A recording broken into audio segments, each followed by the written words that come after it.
this guy is up to no good. Usually, he always talks to us normally. This guy, he goes like this.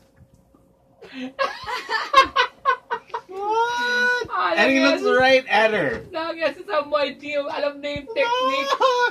Alam na yung technique ng tawa. Pati ako nagkaroon ako ng feeling sa'yo eh. Ayun, doon ako natakot. O sige, tinaw. No camera stones. Let me say this one time, ayoko na maulit. Go. Okay. Lahat tayo, we're all human beings. Aminin natin, whether you're in a relationship, you're single, at one point or another, pwede ka matempt. No? And that's what will test us. Kaya sabi ko, when you are in a commitment, you tell the person you love them, you tell the person you care for them, and you decide to be with that person.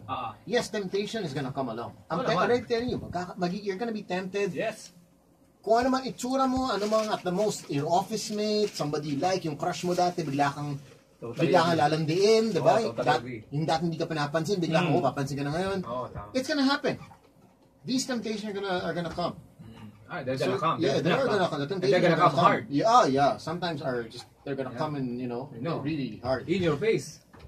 Well, it depends, no? Okay.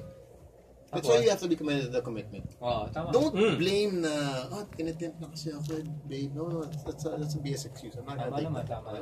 When you commit, make sure you know what you're getting into. If you're not sure, if you want to play around, still want to play around, don't look at other people, go. Huwag ka na manakit ng tao. Don't magkaroon ng dami na yun.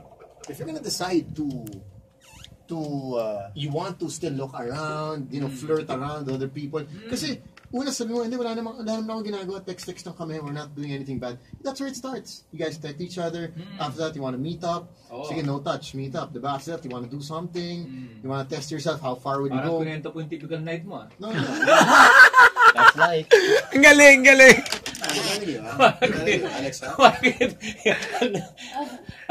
a day in the life of someone. Text, meet up. Ding. Sorry. Text. Meet up. Touch. So, Tapos.